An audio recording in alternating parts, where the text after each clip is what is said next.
जय हिंद, जय भारत, वंदे मातरम। सभी का स्वागत, अभिनंदन। राजस्थान के स्वतंत्रता आंदोलन एवं शौर्य परंपरा की क्लास में हम पढ़ रहे हैं आज दूसरा अध्याय, राजस्थान के क्रांतिकारी। यह टॉपिक राजस्थान की सभी प्रतियोगिता परीक्षाओं, इसमें RS, SI, Rajasthan police, first grade, second grade, third grade और वनपाल, वन रक्षक, video, CET, Rajasthan high court, सभी प्रतियोगिता परीक्षाओं के लिए यह वाला टॉपिक बहुत ही इम्पोर्टेंट है। चलिए भूमिका अपन देख लेते हैं, क्या दे रखा है इसमें। तो दिल्ली की बादशाहत के विघटित होने के बाद अंग्रेजों ने अपने पांव पसारने का अंग्रेजों को अवसर मिला था।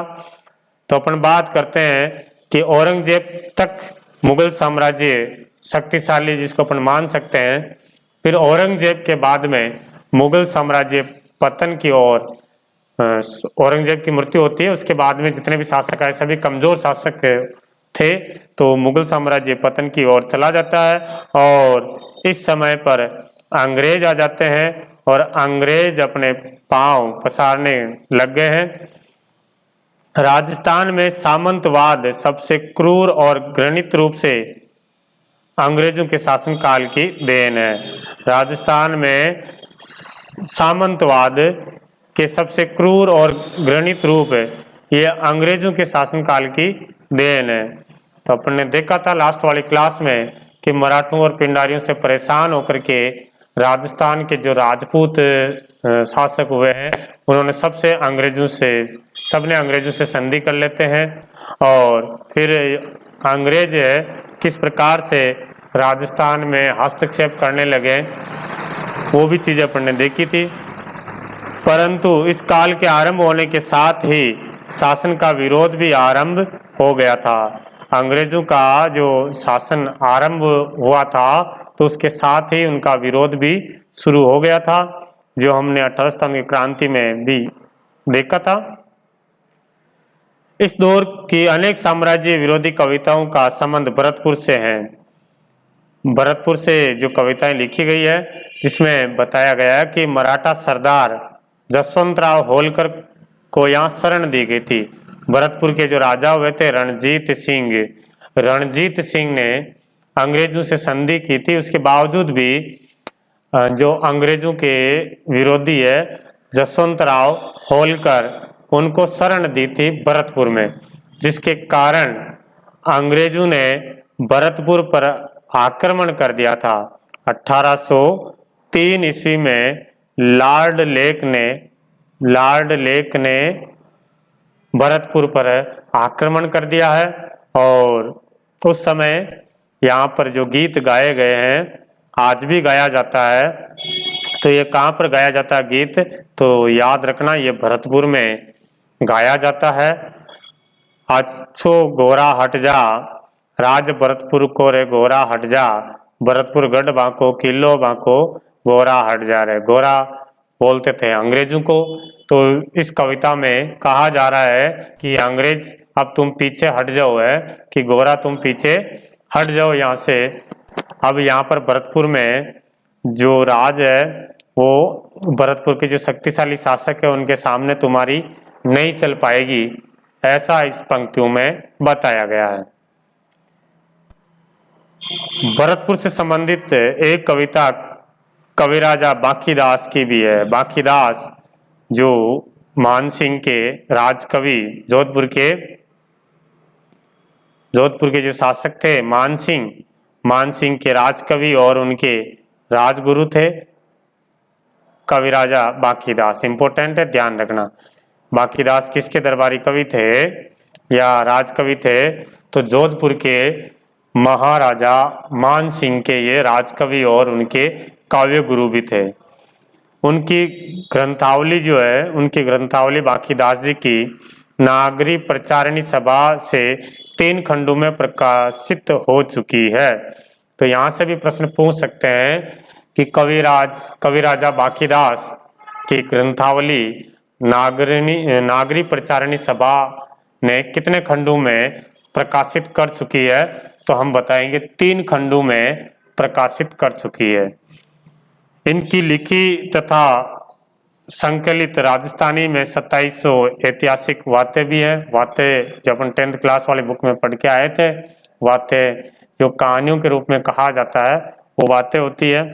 विभिन्न भाषाओं की जानकारी के साथ साथ कविराजा बांकीदास को इतिहास का भी उन्हें बहुत अच्छा ज्ञान था और 1833 ईस्वी में उनका निधन हो जाता है बांकीदास का। तो बांकीदास के बारे में ये तथ्य भी अपने को ध्यान रखना है। बांकीदास जी की एक कविता है, उन्होंने लिखा है कि उतन विलायत किलकता कानपुर आव्या, उतन विलायत किलकता कानपुर आव्या, ममोई लंक मद्रास मेला, यलम दूर वहन अंग्रेज वाटन चला, भरतपुर उपरा हुआ मेला। उतन विलायत, विलायत उस समय अंग्रेजों का जो देश था उनको विलायत कहा जाता था, बाहर से जो आए हुए हैं, अंग्रेज बाहर से आए हुए हैं। तो बताया जा रहा है कि अंग्रेज जो विलायत से आकर के कलकत्ता कानपुर में आकर के अपना साम्राज्य स्थापित किया, धीरे धीरे ये मुंबई लंका तक यानी मद्रास होते हुए लंका तक यानी दक्षिण भारत में अपना आधिपत्य जमा लेते हैं। यलम दूर वहन अंग्रेज वाटन चला, इस प्रकार से अंग्रेजों ने इनके जो हाथ की जो कलाएं थी, ऐसा इनके पास अस्त्र शस्त्र था कि धीरे धीरे करते करते ये पूरे क्षेत्र में अपना साम्राज्य स्थापित करते जा रहे थे। और इसी के साथ अब ये अंग्रेज भरतपुर के अंदर भी आ पहुंचे हैं। जब अंग्रेजों ने वहां पर आक्रमण किया था रणजीत सिंह के समय यशवंतराव होलकर को शरण देने के कारण, तब ये कविता लिखी गई है कि अब धीरे धीरे अंग्रेज कहाँ पहुंच चुके हैं, भरतपुर पर आ चुके हैं, भरतपुर पर आक्रमण कर चुके हैं।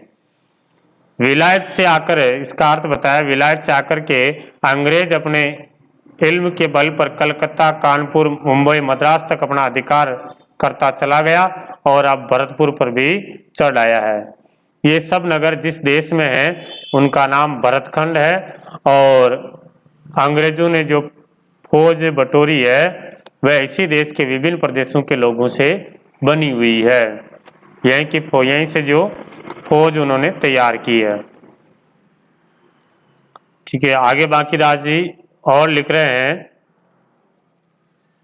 सेन रेजिमेंट असंख्य मलटना तने संग, बड़ तेलंक बंग केलंग तना मिलिया, अबंग जंग भरत खंड पार का, उसर हुए मारका वज्र रे दूरंग मिलिया।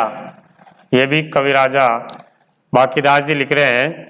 तो इसका अर्थ ये बता रहे हैं कि अंग्रेजों के पास में सेना और बहुत सारी रेजिमेंट और असंख्या में जो है असंख्या में उनके पास में एक पलटन हुआ करती थी, ये साथ में लेकर के चल रहे हैं, जिसमें इनका साथ बड़ तिलंग बंग कीलंग तना मिलिया, अंग्रेजों के साथ में बंगाल और बिहार, तेलंग, ओडिशा, ये राज्य भी किनके साथ मिल जाते हैं, ये भी अंग्रेजों के ओर मिल जाते हैं। इनके सिपाही जो है अंग्रेजों से मिल जाते हैं।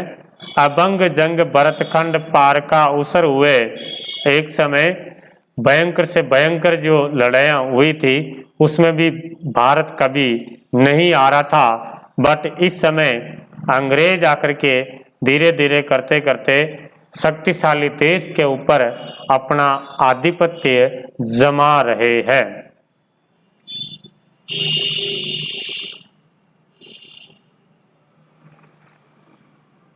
यह है कविराजा बांकीदास जी। कविता में उल्लास का स्वर है क्योंकि अंग्रेज आक्रमणकारी विजय नहीं हुए। जब लॉर्ड लेक ने भरतपुर पर आक्रमण किया तो उस दुर्ग को नहीं जीत पाए थे। तब बांकीदास जी ने क्या लिखा था लास्ट में कि थया वलहीन लश्कर फिरंग थान रा चीन इनोन रा इलम चलिया। मतलब फिरंगिस्तान का जो लश्कर है बलहीन हो गया है, चीन और यूनान से जो भी इल्म सीखा था वो सब व्यर्थ हो गया है और इस भरतपुर के किले को भी वो नहीं जीत पाया है। जो भी अंग्रेज है फिरंगिस्तान वो बलहीन हो जाते हैं। उन्होंने चीन और यूनान से जो इल्म सीख कर आए हैं वो सारे के सारे व्यर्थ हैं।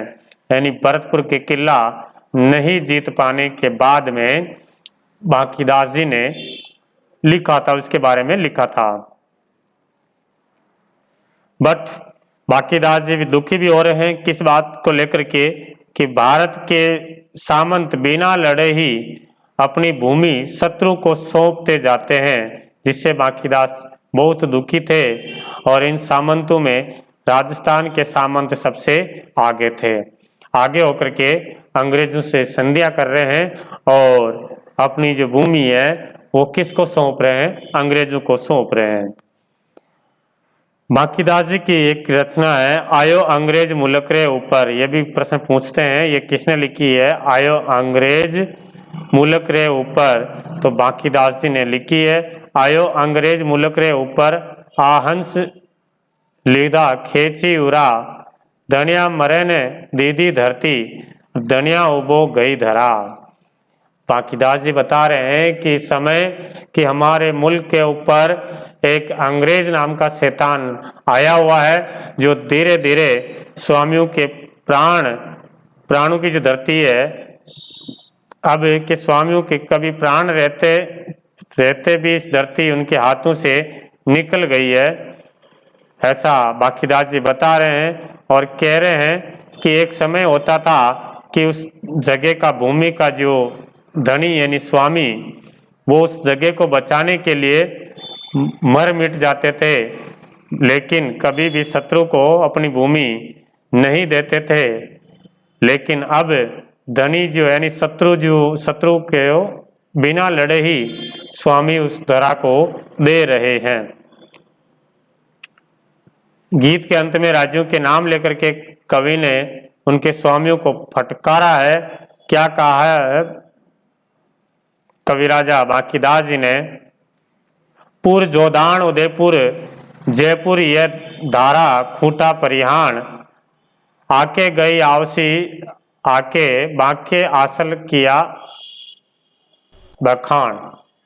यानी जोधपुर उदयपुर जयपुर जैसे राज्य जो एक समय के बहुत शक्तिशाली राजा हुआ करते थे, स्वामी यहाँ हुआ करते थे, गौरवशाली इनका इतिहास हुआ करता था, लेकिन अब वो गौरवशाली जो इतिहास है और इनका जो स्वाभिमान है वो सब नाश होने जा रहा है।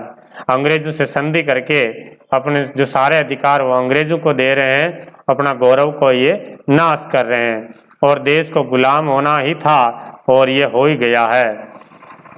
लेकिन यह भी बताया कि जब आज़ाद होना होगा तब हो जाएगा। तुम अंग्रेजों से संधि करके गुलामी जंजीर तो ग्रहण कर ली है, लेकिन एक समय जरूर आएगा कि सबका विनाश होगा और ये अंग्रेज भी जैसे अंग्रेजों के भी गुलाम हो रहे हैं उस प्रकार से वापस निकालने का रास्ता भी आएगा। तुम्हारे किए अब कुछ नहीं होने का, सच्ची बातें को मन सच्चाई के तरीके से प्रकट कर दिया। अंग्रेजों से संधि करके गद्दी बचाए रखने वाले सामंत वास्तव में स्वाधीन नहीं है, यह तथ्य बांकीदास के सामने स्पष्ट है और आगे स्थिति बदलेगी ये आशा भी उन्होंने बताई है। कहा था कि आगे देखना है कि लड़ाइयाँ होगी और इनको एक एक को सबको बाहर निकालेंगे वापस अंग्रेजों को। तो ये पंक्तियाँ एक दो बार आप पढ़ करके जाना, एग्जाम में पूछ सकते हैं ये पंक्तियाँ किसकी है और किन्होंने लिखी थी और किसके बारे में लिखा गया है, ये पूछ सकते हैं। चले, सन 1857 ईस्वी में 57 ईस्वी से पहले ब्रिटिश फौज के कुछ सैनिकों ने राजस्थान में विद्रोह किया था। 1857 की जो क्रांति हुई थी उससे पहले भी ब्रिटिश फौज के जो सैनिक है कुछ सैनिक ने राजस्थान में विद्रोह किया। इस प्रसंग में डूंगजी और जवारजी प्रसिद्ध है। उन पर लोकगीत भी रचे गए हैं। राजस्थान स्वतंत्रता संग्राम काव्य में दिए गए विवरण के अनुसार 1818 ईस्वी में अंग्रेजों ने संधि की। 1818 ईस्वी में अंग्रेजों ने संधि की है। समय शेखावाटी क्षेत्र के लोगों ने, शेखावाटी क्षेत्र के जो लोग हैं उन्हें इसका विरोध किया, इस संधियों का विरोध किया है। राजाजियों को सामंत तो कह रहे थे कि आप संधि मत कीजिए, ये संधि बहुत भारी पड़ेगी, बट संधियां कर रहे थे। तो इस विरोध के दमन के लिए अंग्रेजों ने शेखावाटी ब्रिगेड संगठित किया। शेखावाटी ब्रिगेड जिसका मुख्यालय वर्तमान में कहाँ है, तो इस वर्तमान में इसका जो मुख्यालय है वो झुंझुनू है ना, इसका मुख्यालय झुंझुनू है। और ध्यान रखना शेखावाटी ब्रिगेड की स्थापना कब होती है, तो वैसे गाइडों में 1835 लिखा हुआ रहता है, बट जो राजस्थान अध्ययन है भाग 3 कक्षा 8 की बुक उसमें 1834 लिखा हुआ है। तो ये सन भी ध्यान रखना, शेखावाटी ब्रिगेड की स्थापना कब होती है, 1834 ईस्वी में। और इसकी स्थापना किसने की है, तो मेजर फॉरेस्टर ने की थी, मेजर फॉरेस्टर ने की थी। क्यों की गई थी, किस उद्देश्य से, कि तो इस संधियों का जो विरोध किया जा रहा था शेखावाटी में, तो इस विरोध के दमन के लिए शेखावाटी ब्रिगेड की स्थापना की जाती है। 1834 ईस्वी में डूंगजी के नेतृत्व में इस ब्रिगेड के कुछ सैनिकों ने विद्रोह कर दिया। 1834 में डूंगजी के नेतृत्व में ब्रिगेड के कुछ सैनिकों ने विद्रोह कर दिया। 1838 ईस्वी में अंग्रेजों ने डूंगजी को पकड़ लिया, उन्हें आगरा के किले में कैद कर लिया। जवारजी, डूंगजी जवारजी, जो जवारजी इनके सहयोगी, जवारजी ने अपने सहयोगियों को लेकर के किले पर हमला किया और डूंगजी को छुड़ा लाए थे, आगरा के किले से छुड़ा लाए। फिर वहां से निकल करके डूंगजी ने नसीराबाद छावनी पर हमला कर दिया था। 1847 ईस्वी में नसीराबाद छावनी पर हमला कर लिया और अंग्रेजों का खजाना लूटा था, लूट लिया। इससे उनके साहस और शौर्य की गाथा सर्वत्र फैल गई और अनेक समकालीन कवियों ने अनेक कविताएं भी लिखी इन पर, और लोक में उनसे संबंधित गाथा जो छावनी के नाम से प्रसिद्ध है गाई जाने लगी। राजस्थान के विरुद्ध वीरतापूर्ण कार्य से प्रेरित होकर के जो लोक कविता रची गई है वह इस समय राजस्थान की जनता के नव जागरण का एक माध्यम बनी है। तो ये हमने देखा था 1857 की क्रांति से पहले डूंगजी जवारजी किस प्रकार से अंग्रेजों से धन लूटते थे। फिर बात करें 1857 ईस्वी का स्वागत कवि सूर्यमल जी मिश्रण अर्थात सूरजमल ने किया था। सूर्यमल मिश्रण जो अपने राजस्थान के राज्य कवि भी हैं, बूंदी रियासत से थे। ये बूंदी रियासत, पहले बूंदी रियासत के राज्य कवि थे, बाद में अपने राजस्थान का राज्य कवि घोषित किया है। इन्होंने 1857 क्रांति जो 1857 ईस्वी का जो स्वागत किया है वो कैसे किया है, बीरम बरसा बीतियो गण चोचंद गुणीश विषहर तिथि विषहर तिथि गुरु ज्येष्ठ बुद्ध समय पलटसी शीश।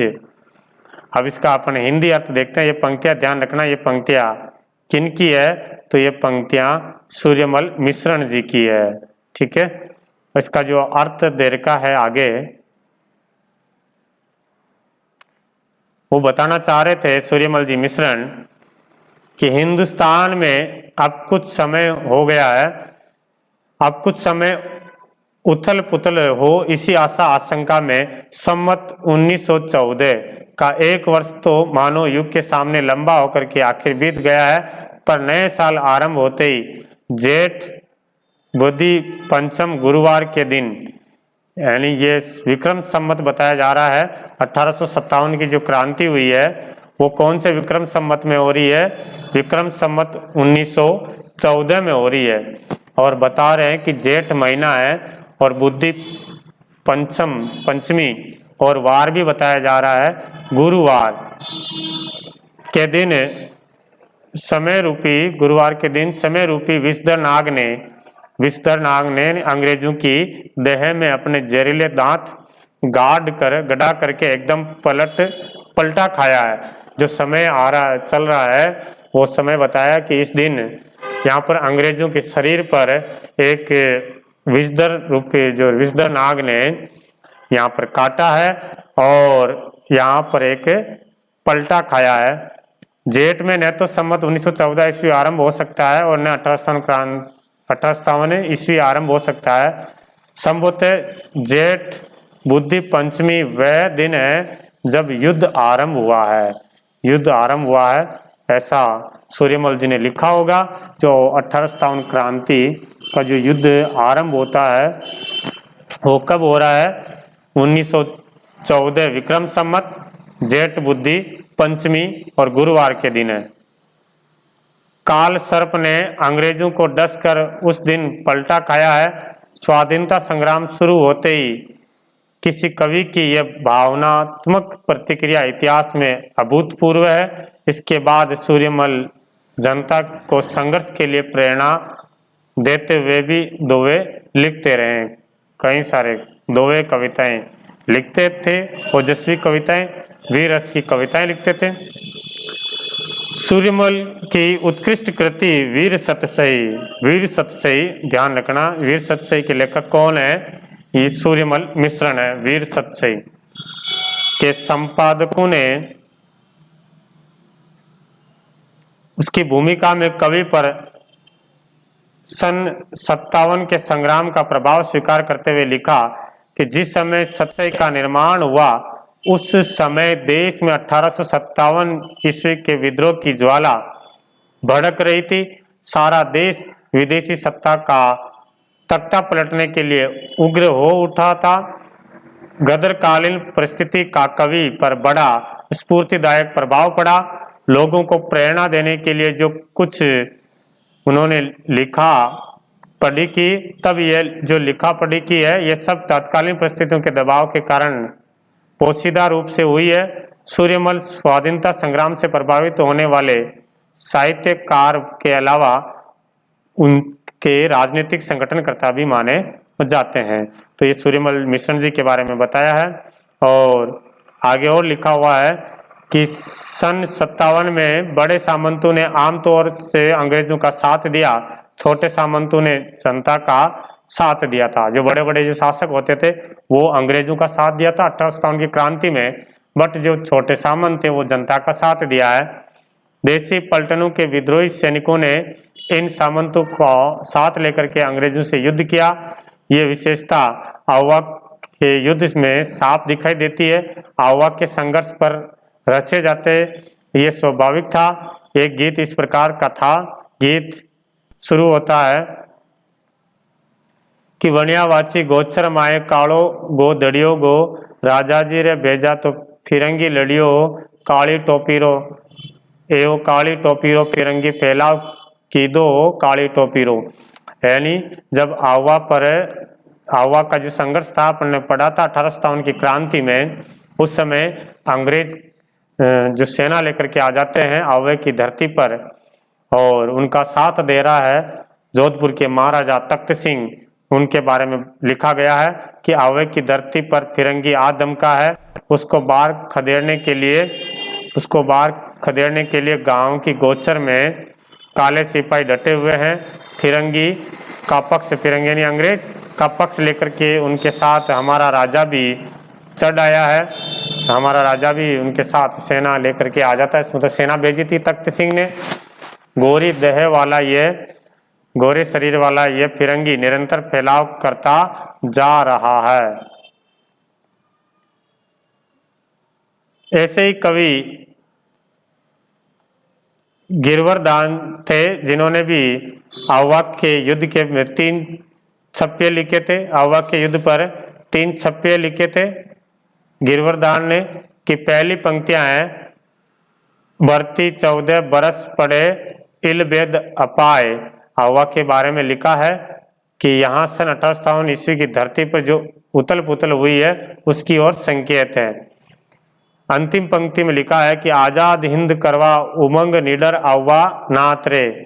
जब आवा का जो संघर्ष था उसके बारे में लिखा गया है गिरवर दान जी ने। यहाँ कवि ने बड़ी सूझबूझ से आवा के स्थानीय संघर्ष को सारे भारत की आजादी की लड़ाई से जोड़ा है। और फिर बात करते हैं कि भंग के बाद, बंगाल विभाजन के बाद 1905 में बंगाल जो है लॉर्ड कर्जन आता है, उन्होंने बंगाल का विभाजन कर दिया था। उस बंगाल के विभाजन पर एक आंदोलन चला है, भंग आंदोलन है। ठीक है, कब चला है? तो 1905 में ये चला है। भंग के बाद स्वदेशी आंदोलन ने जोर पकड़ा। उसके साथ ही सशस्त्र क्रांति के प्रयास आरंभ हुए। ये प्रयास राजस्थान में भी हुए हैं। इसकी विशेषता यह है कि आरंभ से ही समाज सुधारक और शिक्षा प्रचार से जुड़े रहे और क्रमशः किसानों को आधार बना करके जन आंदोलन का रूप ले लिया। यद्यपि उनका क्षेत्र सीमित था, फिर भी हमारे देश के सामने एक मिसाल रखी हुई थी। ठीक है, तो ये हमने पढ़ा था जो कवियों ने क्रांति के समय और क्रांति के बाद किस प्रकार से क्रांतिकारियों का उत्साह बढ़ाया है और लिखा है उनके बारे में, और जो राजा अंग्रेजों का साथ दिया है उनके बारे में क्या लिखा है जो हमने देखा था। अब प्रमुख क्रांतिकारियों में देखें तो इसमें पहला आया है हमारा डूंगजी जवाहर जी। डूंगजी जवाहर जी, पहले प्रश्न तो ये आता है कि डूंगजी जवाहर जी का संबंध किस जिले से है या किस रियासत से था? तो सीकर जिला, सीकर रियासत से था। 1857 ईस्वी के स्वतंत्रता संग्राम में सीकर के काका और भतीजा डूंगजी जवाहर जी प्रसिद्ध देशभक्त हुए थे। 1857 ईस्वी के स्वतंत्रता संग्राम में जो डूंगजी जवाहर जी जो आपस में काका भतीजा थे। डूंगजी शेखावाटी ब्रिगेड में रसालेदार थे। ये शेखावाटी ब्रिगेड जो अपन ने ऊपर पढ़ी थी, शेखावाटी ब्रिगेड, एक मिनट,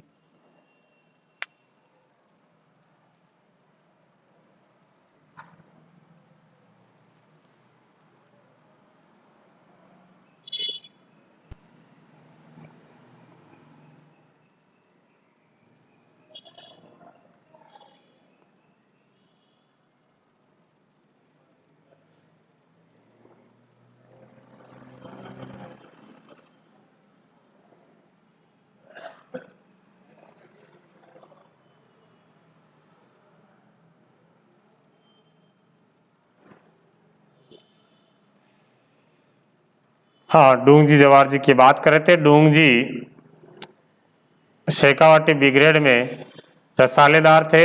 बाद में नौकरी छोड़ करके वो धनी लोगों से देश की आज़ादी के लिए धन मांगने लगे हैं और धन नहीं मिलने पर उनके वहाँ डाका डालते थे और इस धन से वो निर्धन व्यक्तियों की सहायता करते थे। जो भी धन लूट करके आते थे वो निर्धन लोगों की सहायता करते थे। इन दोनों ने अपने साथियों की सहायता से कई बार अंग्रेज छावनियों को भी लूटा है। डूंगजी के साले बेरू सिंह ने डूंगजी को भोजन पर वहाँ बुलाया। वहाँ अत्यधिक शराब पिला करके उनको अंग्रेजों को पकड़वा दिया था। अंग्रेजों ने उनको आगरा के दुर्ग में बंद कर दिया गया था। ठीक है, डूंगजी के जो साले बेरू सिंह जी वो भोजन पर उनको बुलाया कि आइए जिया जी खाना वहीं पर, और वहाँ पर अत्यधिक शराब पिलवा करके इनको अंग्रेजों को पकड़वा दिया। तो अंग्रेजों ने इनको आगरा के दुर्ग में बंद रखा गया। प्रश्न आ जाए कि अंग्रेजों ने डूंगजी को बंदी बना करके कौन से दुर्ग में रखा गया है? तो आगरा के दुर्ग में। डूंगजी की पत्नी की फटकार से जवाहर जी उन्हें छुड़ाने की प्रतिज्ञा की। कहा जाता है कि लोटिया जाट और कर्णा भील ने अपनी वीरता और बुद्धिमत्ता से डूंगजी को छुड़वा करके ले आए थे। आगरा के किले से छुड़वा करके ले आए हैं। बीकानेर के पास ये है डूंगजी जवाहर जी। बीकानेर के पास गढ़सीसर में अपनी अंग्रेजी गढ़सीसर में अंग्रेजी फौज ने बीकानेर और जोधपुर राज्य की फौजों के साथ मिलकर के डूंगजी जवार जी को घेर लिया। जवार जी तो भागकर बीकानेर रियासत के खेरकट्टा स्थान पर पहुंच गए, जहां महाराज रतन सिंह ने उन्हें प्रेम पूर्वक रखा है। ठीक है।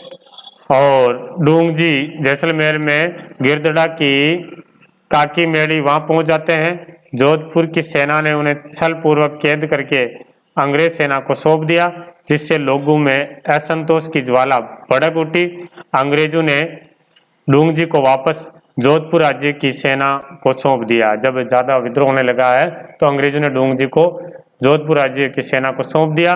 जोधपुर दुर्ग में ही डूंगजी का निधन हुआ है। ठीक है।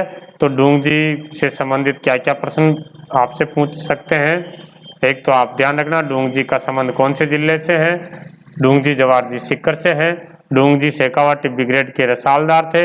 ये सेठों और अंग्रेजों से धन लूट करके गरीबों में बांटते थे, और जब अंग्रेज इनको बंदी बना लिया, पकड़ लिया तो कहाँ रखा था, आगरा के किले में रखा गया था। और फिर जब छुड़ाया था तो इनके साथ में किस किस ने सहयोग किया था, लोटिया जाट और करना बेल ने इनको छुड़ाया था। और फिर उसके बाद में आप ध्यान रखना है कि इनकी मृत्यु जो हुई है वो जोधपुर के किले में इनकी मृत्यु होती है, निधन हो जाता है। और जब ये जवार जी बीकानेर भाग करके गए थे तब किस शासक ने उनकी हेल्प की थी, तो बीकानेर के महाराज रतन सिंह है। यह भी नाम ध्यान में रखना। ठीक। अगले क्रांतिकारी की बात करें तो दूसरा क्रांतिकारी आ रहा है लोठू जी निठारवाल। लोठू जी निठारवाल यह भी सीकर से हैं। 1804 से लेकर के 1855 तक रहते हैं। लोठू जी निठारवाल का जन्म जाट परिवार में 1804 ईस्वी में रिंगस में हुआ था, जहां से वे वहां के ठाकुर से अनबन होने के कारण अपनी बहन के पास बठोट में आ गए। यहाँ उनका संपर्क डूंगजी जवार जी से होता है। लोठू जी निठारवाल का संबंध डूंगजी जवार जी से हुआ। जब डूंगजी को अंग्रेजों ने गिरफ्तार करके आगरा के जेल में बंद कर दिया था तो लोठू जी ने बालू नई, साकुलवार और कर्णा भील आदि के साथ मिलकर के डूंगजी को आगरा के किले से रिहा करवाने में इनको योजना बनवाई थी। अंग्रेजों को चकमा देने के लिए साथियों के साथ एक बारात के रूप में आगरा पहुंचे हैं।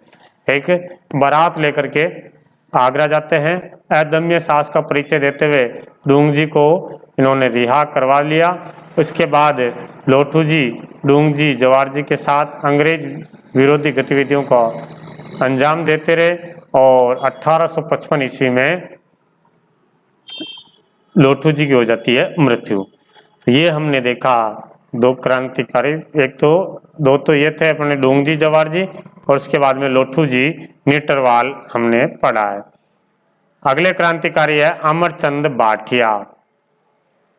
अमरचंद भाटिया 1793 ईस्वी में जन्म हुआ है, 1858 तक रहते हैं, और इनका संबंध बीकानेर रियासत से था। संबंध कहाँ से था? बीकानेर रियासत से था अमरचंद भाटिया का। देश के प्रथम स्वतंत्रता संग्राम 1857 ईस्वी में राजस्थान के प्रथम व्यक्ति जिन्हें ब्रिटिश सत्ता ने फांसी पर लटकाया था। बहुत इंपॉर्टेंट लाइन है कि राजस्थान के पहले व्यक्ति जो 1857 की क्रांति में शहीद हुए थे या जिनको फांसी दी गई है, तो वो है अमरचंद भाटिया।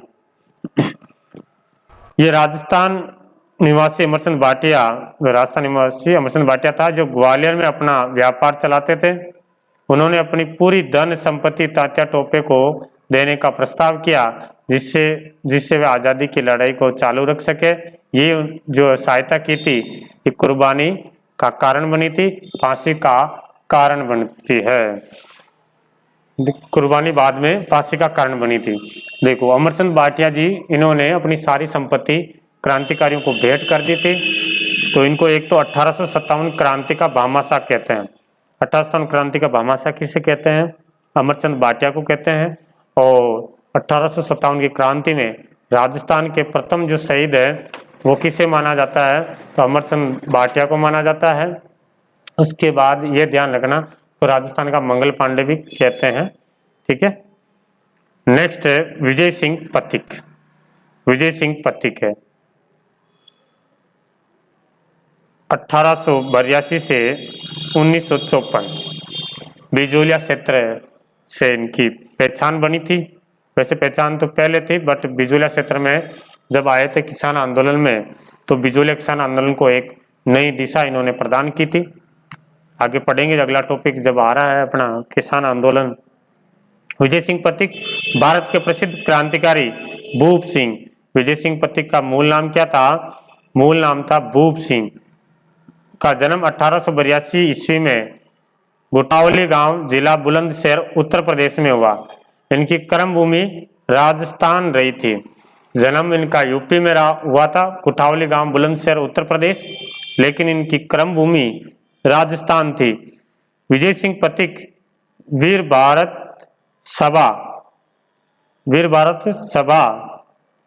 एवं राजस्थान सेवा संघ के संस्थापक, संपूर्ण भारत में किसान आंदोलन के जनक और वह चोटी के क्रांतिकारी थे, जिनका गहरा संबंध बिजोलिया किसान आंदोलन से था।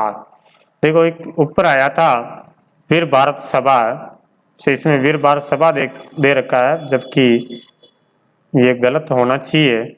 यहाँ पर क्या आना चाहिए, मैं आपको यहाँ लिख देता हूँ, डाउट मत रखना।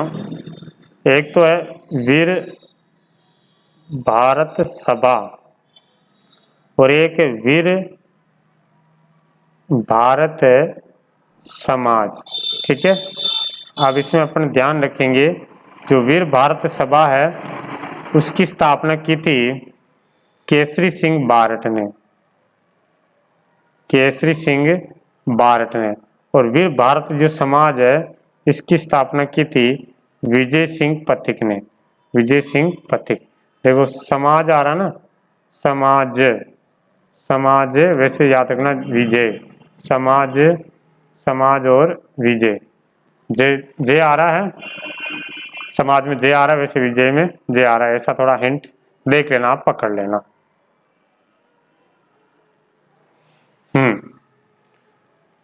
तो राजस्थान सेवा संघ के संस्थापक रहे थे। राजस्थान सेवा संघ की स्थापना 1919 में, 1919 में, सब डिटेल आगे आएगी, अपन आगे वाला जो चैप्टर पढ़ेंगे उसके अंदर। 1919 में राजस्थान सेवा संघ की स्थापना की है। संपूर्ण भारत में किसान आंदोलन का जनक के रूप में जाना जाता है। अजमेर में सशस्त्र क्रांति की क्रियान्वित क्रांतिकारियों की भर्ती एवं प्रशिक्षण में महत्वपूर्ण भूमिका निभाई थी इन्होंने। अजमेर में सशस्त्र क्रांति की क्रियान्वित और क्रांतिकारियों की भर्ती और प्रशिक्षण, अजमेर में ब्यावर के आसपास यहाँ पर जंगल के अंदर गोपाल सिंह खरवा के साथ मिल करके जैसे 1857 की क्रांति हुई थी, वैसी क्रांति एक बार देश में पुणे एक साथ शुरू करने के उद्देश्य से और उसके साथ में क्रांतिकारियों को ट्रेनिंग भी दे रहे थे, हथियार भी तैयार कर रहे थे, बट अंग्रेजों को भनक मिल जाती है तो फिर इनको गिरफ्तार कर लिया जाता है और टोडगढ़ जेल में रखा जाता है। वहां से भाग करके फिर मेवाड़ क्षेत्र में आ जाते हैं। साथ ही इन्होंने राजस्थान केसरी, नवीन राजस्थान, तरुण राजस्थान आदि समाचार पत्रों के माध्यम से राजस्थान में जन जागृति फैलाने में अग्रणी भूमिका निभाई। कौन कौन से समाचार पत्र है? राजस्थान केसरी हो गया, वर्धा महाराष्ट्र से निकला गया था, फिर जब इस पर बैन लगा दिया गया तो नवीन राजस्थान है, तरुण राजस्थान, ये समाचार पत्रों के माध्यम से राजस्थान में जन जागृति इन्होंने फैलाई थी। फिर आगे अगले क्रांतिकारी आ रहे हैं अर्जुन लाल सेठी, यह भी इंपॉर्टेंट है। अर्जुन लाल सेठी भी, अर्जुन लाल सेठी का जन्म 1880 में और 1941 तक रहते हैं ये, और इनका संबंध जयपुर रियासत से था। राजस्थान में स्वतंत्रता आंदोलन के प्रसिद्ध स्वतंत्रता सेनानी और क्रांतिकारी अर्जुन लाल सेठी की जन्मभूमि जयपुर थी, जयपुर जन्मभूमि थी। अर्जुन लाल सेठी ने राजस्थान में सशस्त्र क्रांति और जन जागृति का अलग जगाया। राजस्थान में सशस्त्र क्रांति और जन जागृति का अलग जगाने वाले क्रांतिकारी कौन है? अर्जुन लाल सेठी। सेठी ने जयपुर में 1905 में जैन शिक्षा प्रचारक समिति की स्थापना की और इसके तत्वावधान में वर्धमान विद्यालय, वर्धमान छात्रावास और वर्धमान पुस्तकालय चलाए, जो क्रांतिकारियों के प्रशिक्षण के केंद्र थे। क्रांतिकारियों के, जिसमें क्रांतिकारियों को प्रशिक्षण दिया जाता था, ट्रेनिंग दी जाती थी। तत्कालीन जयपुर के जो महाराजा थे उस समय माधो सिंह द्वितीय, माधो सिंह ने राज्य का प्रधानमंत्री बनाने की पेशकश की थी। अर्जुन लाल सेठी को जयपुर का प्रधानमंत्री बनाने की पेशकश की थी, किंतु राष्ट्र प्रेम के कारण इन्होंने कहा था कि यदि अर्जुन लाल सेठी इनकी नौकरी करेगा, अर्जुन लाल सेठी नौकरी करेगा तो अंग्रेजों को भारत से बाहर कौन निकालेगा, ऐसे कहने वाले थे अर्जुन लाल सेठी जी। प्रधानमंत्री पद को भी इन्होंने ठुकरा दिया था और सेठी ने देश में भावी क्रांति के लिए युवक तैयार किए, जिसमें जोरावर सिंह जी बारट हो गए, प्रताप सिंह बारट हो गए, माणिक चंद, मोती चंद, विष्णुदत्त आदि क्रांतिकारी इन्हीं के स्कूल से जुड़े हुए थे। सेठी ने होर्डिंग बम कांड, आरा हत्याकांड, काकोरी कार्रवाई से भी इनका संबंध रहता है। लॉर्ड हार्डिंग पर जो जब जुलूस पर बम फेंका था 1912 में, उसमें आरा हत्याकांड में और काकोरी इन कार्रवाई में इनका संबंध रहता है। यानी सारी तैयारी इन्होंने तैयार की थी। अजमेर में रहते हुए इन्होंने शूद्र मुक्ति, स्त्री मुक्ति और महेंद्र कुमार आदि पुस्तकें लिखी है। तो ये किताबें भी आप ध्यान रखना है, अर्जुन लाल सेठी जी की कौन कौन सी किताबें हैं। तो शूद्र मुक्ति हो गया, स्त्री मुक्ति हो गया और महेंद्र कुमार, ये भी एक प्रतियोगिता परीक्षाओं में पूछे गए हैं प्रश्न ही है। ठीक है, तो बाकी के देखेंगे अपन अगले वीडियो में। तब तक के लिए जय हिंद, जय भारत, वंदे मातरम।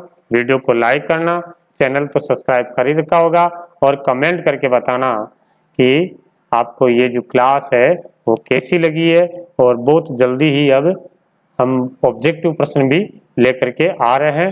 तो मिलेंगे अपन अगली क्लास में। एक बार फिर सभी का